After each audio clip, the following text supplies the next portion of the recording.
Seguimos avanzando en esta edición de Business Connection en Negocios Televisión, con la mirada puesta en el calendario.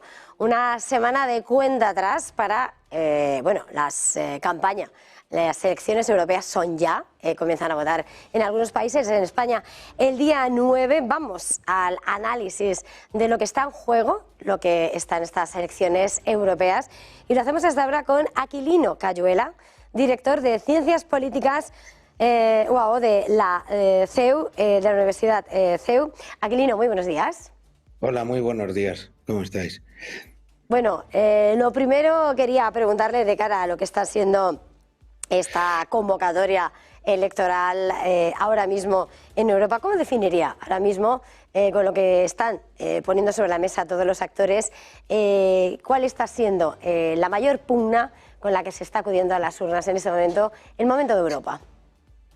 Yo creo que ahora mismo la lucha está entre la posibilidad, aparte parece que es una posibilidad bastante factible, que que gane la derecha o que ganen los partidos de derechas, tanto pues el grupo del Partido Popular Europeo como grupos ya más a la derecha, ¿no? Y se prevé un cambio, ¿no? en el Parlamento Europeo, ¿no? Y en el Consejo Europeo y por supuesto pues el sector socialista, socialdemócrata, pues está luchando para que esto no se produzca, porque eso supondría un cambio de dirección importante en la Unión, si se llega a producir ese cambio.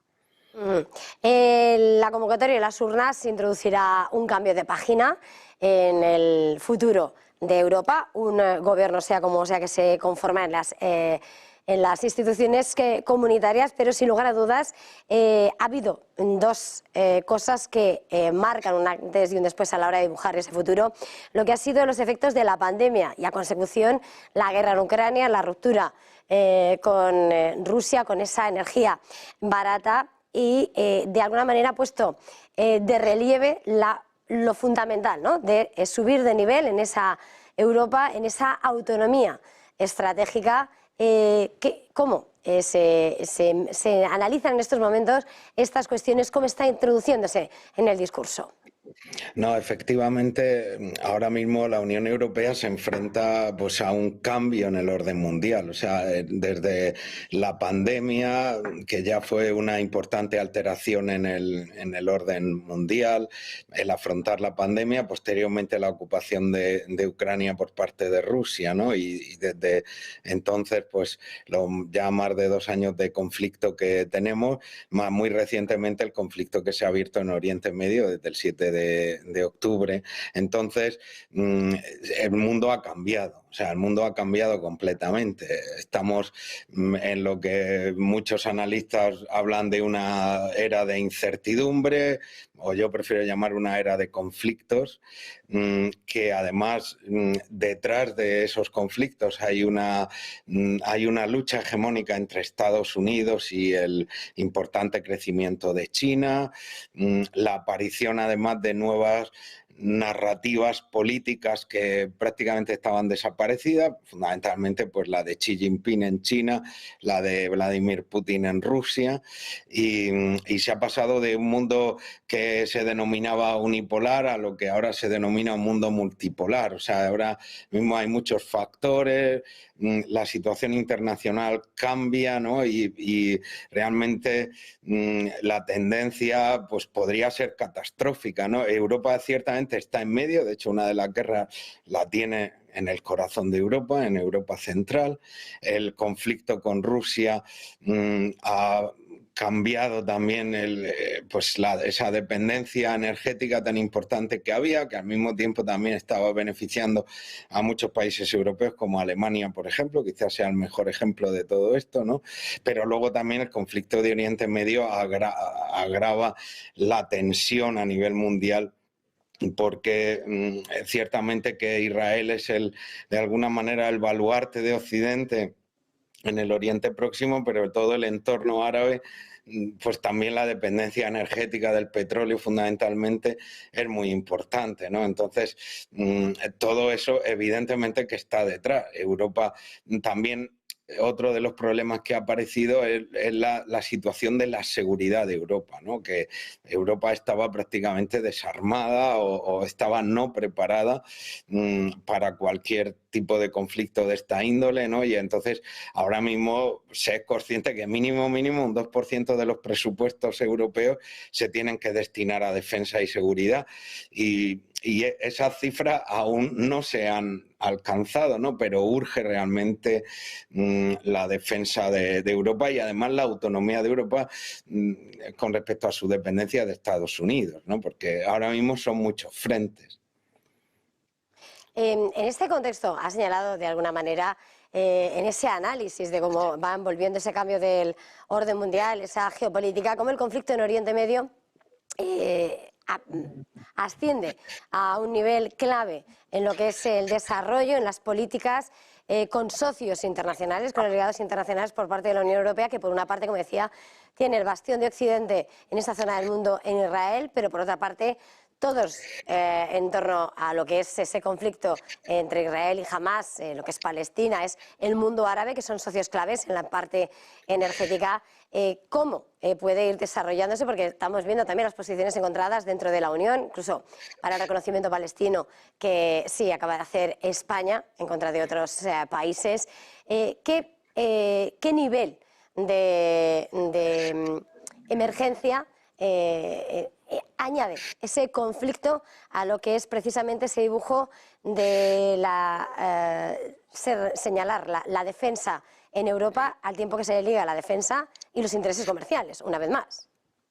Claro, sí, fíjate, el problema del conflicto de Israel es que, por un lado, los procesos de paz de más de 50 años en un solo día jamás los tira abajo. O sea, los tira abajo con su ataque al territorio israelí, con la matanza de decenas de personas, el secuestro aún tiene 100 y pico rehenes. Es decir, el acto de Hamás obedece, motivado además por Irán, o sea, motivado directamente por Irán y auspiciado y ayudado por Irán, al gran acercamiento que en ese momento existía entre el mundo árabe e Israel, ¿no? Incluso Arabia Saudí estaba muy cerca de una normalización, podemos decir, de sus relaciones con el Estado de Israel, ¿no? Entonces, claro, jamás da ese golpe, y claro, esto ahora mismo también a Europa lo pone en una muy difícil situación, porque ciertamente esta guerra también arrastra una situación humanitaria catastrófica. Es decir, ahora mismo hay una población prisionera en Gaza,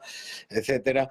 Pero claro, el reconocimiento del Estado palestino hoy por hoy no es una solución. O sea, no es una solución porque, para que haya un reconocimiento en estas circunstancias, después del larguísimo proceso que ha habido históricamente, no se puede hacer unilateralmente. Es decir, lo que ha hecho el gobierno de España, pues francamente tiene poquísimo valor. Quizás un golpe de efecto de Pedro Sánchez de cara a las elecciones, pero eso no tiene ningún valor, y de hecho los grandes países no van por esa vía. No es el momento ahora de reconocer el Estado de Israel, porque ahora mismo, ¿qué es el Estado de Israel? Es Hamás, es la autoridad palestina que está de capa caída, es Hamás, que es una organización terrorista alineada con Irán, con los hutíes en el Yemen, con las facciones que operan entre el territorio de Irak, el Líbano, que son todo franquicias iraníes digamos, de guerrilleros o de insurgentes. O sea, no, evidentemente Europa, los grandes países, no se pueden alinear con eso, y sobre todo no pueden dejar a Israel en esta situación. Pero ciertamente es verdad que por la digamos, por la motivación humanitaria, ¿no? Por la narrativa que hay detrás de la Unión Europea y de los países occidentales, tampoco hay que resolver también esa gravísima situación humanitaria que se da en ese territorio. Entonces, claro, es verdad que ahora mismo esto también está siendo un difícil caballo de batalla para los distintos partidos que se presentan a esas elecciones europeas. ¿En qué lado se ponen? ¿Cómo se definen? ¿No? Etcétera, ¿no? También, evidentemente, hay intereses comerciales, porque, no sé, Arabia Saudí o el propio Irán son grandes productores del petróleo, ¿no? Y tenemos una crisis energética también por el otro frente, que es la guerra de Ucrania, ¿no? Con lo cual, ciertamente que la situación es difícil. Esto es un poco lo que te puedo responder más inmediatamente, ¿no? Y por otra parte, por terminar esa lectura, estamos hablando de qué ocupa, ¿no?, a los electores en Europa, a los ciudadanos europeos. Pero ¿cuál es la lectura? ¿Cuál es la relevancia en las elecciones europeas, en el entorno geopolítico actual, cuando, por ejemplo, estamos viendo cuando en otras citas internacionales, como puede ser Xi Jinping, se reúne con Macron y aparece la figura de von der Leyen, que no es la que está invitada a la cita, pero, bueno, que parece, ¿no?, que sigue estando un paso por detrás frente a lo que es la primacía de los países. ¿Cuál es la relevancia? ¿Cómo se lee a nivel internacional esta convocatoria? La lectura que yo te puedo dar es que el gran problema es que detrás de toda esta alteración mundial, ¿no?, detrás de esta, podemos decir, multipolaridad, de estos nuevos conflictos, sobre todo estos dos que son más grandes, porque además tenemos numerosos conflictos en toda la zona del Sahel, tenemos el conflicto inacabable de Nagorno-Karabaj, tenemos también pues el conflicto también la India y Pakistán, la India con la frontera china, etcétera. Detrás de eso, a mi juicio, hay una lucha hegemónica entre China y Estados Unidos. Es decir, esto es lo que está moviendo ahora mismo, a mi juicio, todas estas nuevas situaciones, ¿no? Porque ciertamente, entonces, cuando vino Xi Jinping a Europa, poco antes tuvo una conversación telefónica con Biden, pues lo que se intenta es suavizar esa lucha hegemónica, porque ciertamente a todos nos conviene, y principalmente yo creo que a Europa muy especialmente nos conviene que no siga ascendiendo, digamos, el punto de ebullición. A mi juicio están ebulliendo una cantidad enorme de conflictos en el mundo, pero podría alcanzar un punto de ebullición que esto se desbordase, ¿no?, y arrastrar a un gran conflicto, ¿no?, a todos. Y claro, eso es lo que se está tratando de evitar. De ahí que cuando vino Xi Jinping, pues aunque las conversaciones no llegaron a ninguna parte, si va von der Leyen, Macron, pero casi, o sea, manifiestamente Xi Jinping en el final de esa gira por Europa, ¿con quién manifestó su amistad? Con Serbia. ¿Quién es Serbia? Pues realmente un aliado de Rusia, es decir, es un país, los Balcanes, naturalmente aliado de Rusia, que ya la Primera Guerra Mundial explotó por ahí, por Serbia, ¿no?, por los Balcanes, ¿no? Y sin embargo Xi Jinping termina esa gira europea prácticamente con una frialdad extraordinaria con respecto a von der Leyen, a Macron, etcétera. No llegan a nada prácticamente, intentar buenas palabras, pero termina esa gira en Serbia, y en Serbia dice: nosotros estamos unidos, e incluso dice por la sangre, porque si ustedes recuerdan, el final de la guerra de Kosovo fue un bombardeo de la OTAN a Belgrado, que entre otros puntos que fueron bombardeados fue la embajada china, con víctimas mortales, y Xi Jinping manifiestamente aprovecha esa gira para decir: esto yo no lo olvido, ¿no?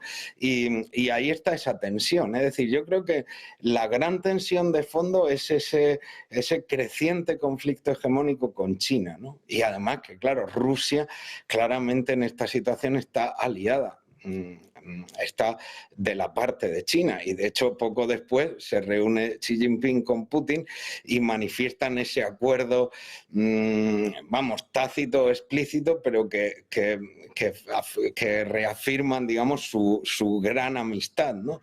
Y para mí este es el gran punto de tensión, y es verdad que evidentemente Europa se juega muchísimo en cuanto a cualquier escalada, sobre todo en el conflicto de Ucrania, pero también, por supuesto, en Oriente Medio, que son ahora las dos grandes guerras que tenemos vivas y activas, ¿no?